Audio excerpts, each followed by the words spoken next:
Bismillahirrahmanirrahim. Assalamu alaikum. I am Professor Hassan and you are watching my channel Professor Hassan Humayun.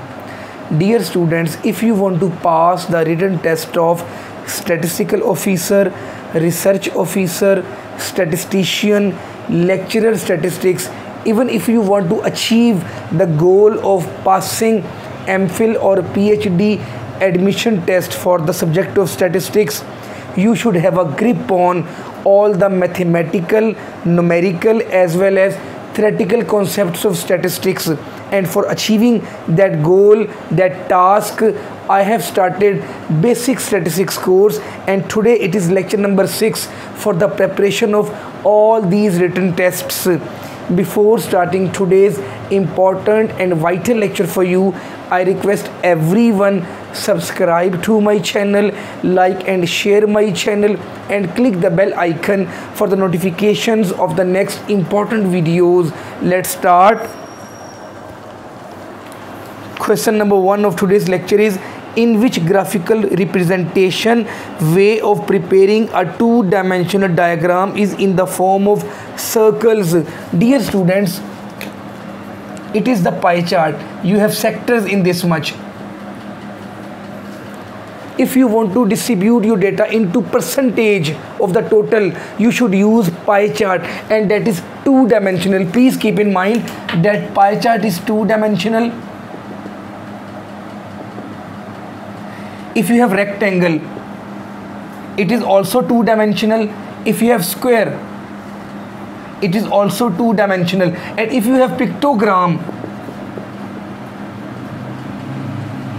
if you have pictures in the data, if you have pictures of cars, bikes, buses, it is no dimensional. These are the basic concepts of statistics. Next question is: pictograms are always A, one-dimensional, B, two-dimensional, C, three-dimensional, D, no dimensional. It is the correct one, no dimensional.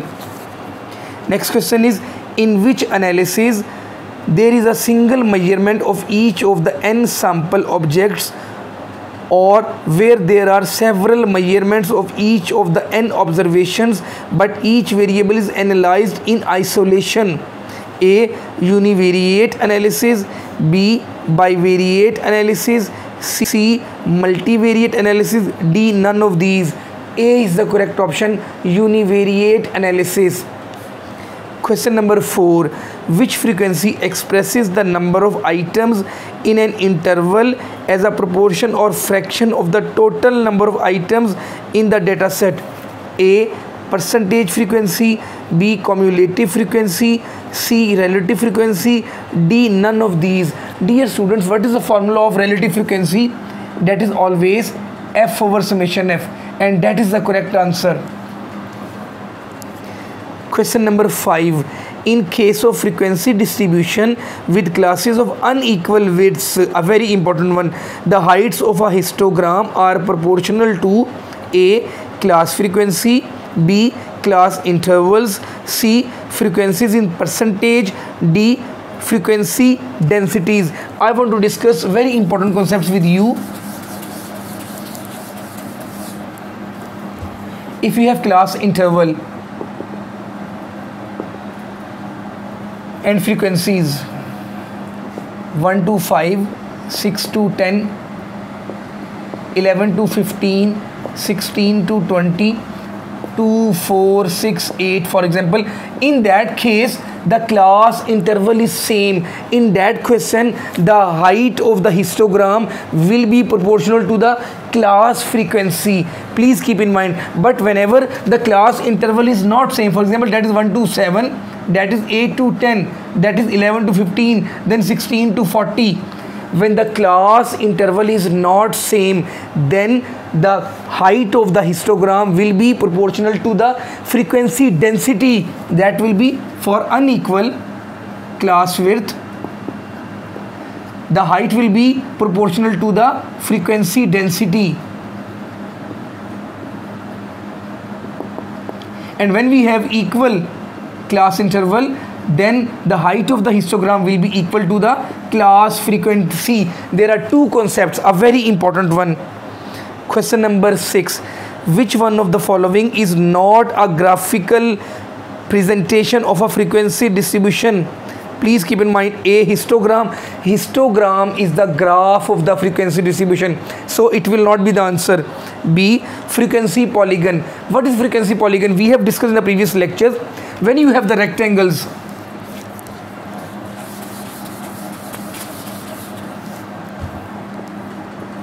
adjacent rectangles actually,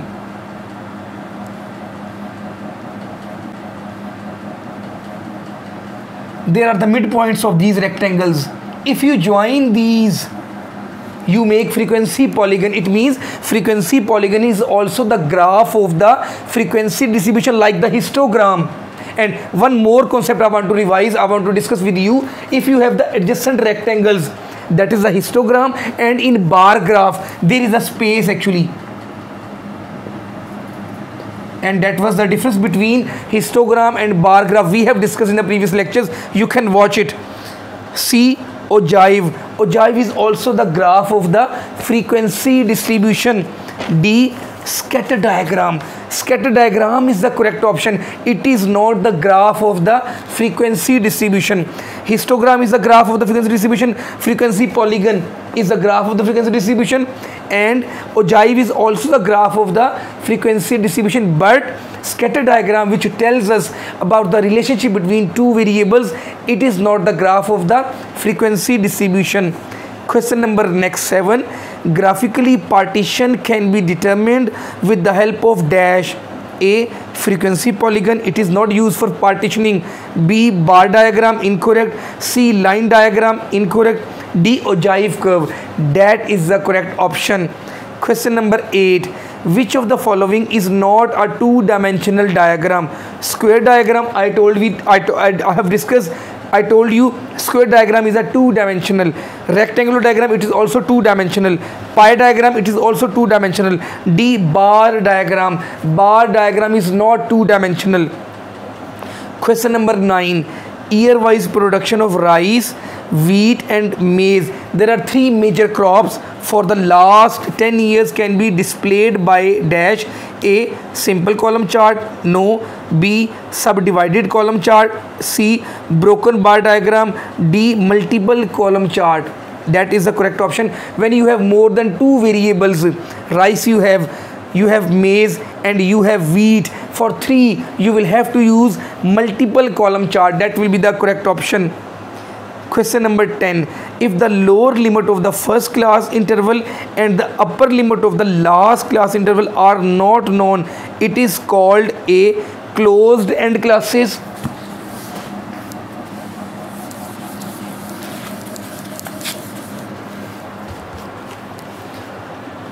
B, mid-end classes. C, open-end classes. D, none of these. What is the question? If the lower limit of the first class interval and the first class interval and the upper limit of the last class interval.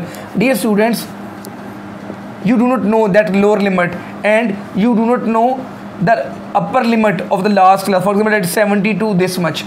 What is this? It is open-end classes. These are open-end classes. And I will give you one more concept. For open-end classes, you cannot calculate mean, but you can calculate median, you can calculate mode, you can calculate quartile deviation, you can calculate interquartile range. These all can be calculated in the case of open-end classes. Question number 11.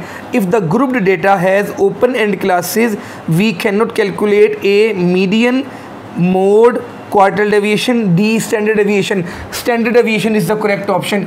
You cannot calculate mean as well as standard deviation in open-end classes, but you can calculate median, mode, quartile deviation and interquartile range. Question number 12. The width of the class interval depends on A, the range of the data, yes. B, the number of class intervals, yes. C, the type of the data, yes. D, all of these. That is the correct option. Question number 13. While classifying the data into different class intervals, we should take care of A. Number of class intervals should neither be large nor small. Yes. B. No open-ended intervals as far as possible. Yes. C. Characteristic of variable. Yes. D. All of these is the correct option. Question number 14. To make continuous class interval of a discrete data, if there is a discrete data and you want to make its continuous data, A. We subtract 1/2 from the upper limit. B. We subtract 1/2 from the lower limit. C. We subtract 1/2 from the lower limit and add 1/2 to the upper limit. D. We subtract 1/2 from the lower limit from the upper limit and add half to the lower limit. A very important one. If you have marks of the students 2, 4, 6, 8, 10 and there is a frequency number of students who got these marks 14, 16, 20, 24, 30. If you want to make its grouped frequency distribution continuous one, what will you do? The difference between these two, that will be divided by 2 actually, and you will have to subtract from the first one and you will have to add in the next one. Actually C will be the correct option. You will subtract 1/2 from the lower limit and you will add 1/2 from the upper limit. Next question is 15. The specific statistical methods that can be used to summarize or to describe collection of data is called A. Descriptive statistics, B. Inferential statistics, C. Analytical statistics, D. All of these. Dear students, when you want to describe the data, you want to summarize the data, you want to show it graphically, you want to find out the mean, standard deviation, variance, range, interquartile range, quartile deviation, these all come in the descriptive statistics. Descriptive will be the correct option in the exam. Question number 16. What is the main aim of descriptive statistics? A. Reduce the number of scores to a smaller, more typical data set. Incorrect. B. Create a comparable data set. Incorrect. C. Provide a narrative interpretation of a data set. Incorrect. D. Reduce the number of scores to one value that provides a description of some aspect of data. For example, you have the salaries of the people 20,000, 30,000, 42,000, 45,000, 57,000. There are the number of values and you calculate it's a single value. Average salary that describes the whole data, that is called descriptive statistics. Question number 17. Which analysis is related with descriptive analysis? A. Univariate, B. Bivariate, C. Multivariate, D. All of these. All of these are used. Univariate with a single variable, bivariate with the two variables, and multivariate for more than two variables. All of these are used in the case of descriptive statistics. Question number 18. Central tendency refers to A. The tendency of one statistic to be used more than others. B. The tendency for most of the values in a distribution to cluster near the middle value. C. The likelihood that a distribution will have a single midpoint. D. The value, that is the correct one, D. The value that most tends to be at the center of a distribution. A value which describes the whole data. It is the balancing point of the data. That is the measure of central tendency. D1. Question number 19. Which of the following is not a descriptive statistics? A very important one. A. Coefficient of variation. It is S over X bar multiplied by 100. That is a descriptive statistic. B is interquartile range. That is Q3 minus Q1. That is also a single value which describes the whole data, which describe the aspect of the numerical data. That is also descriptive statistics. C is the standard deviation. It is also descriptive statistic. D is Pearson's mean square contingency, that is not the descriptive statistic. D is the correct option. Question number 20. What is the proper notation for the mean of a sample? Option A is mu, B is sigma, C is S, D is x bar. We know x bar is used as a proper notation for the sample. Question number 21. If a nominal scale or qualitative data, we know in nominal scale we have categorical data, yes or no. We just classify the data, we just differentiate male from the female. Or qualitative data is used, it is permissible to calculate which of the following statistics?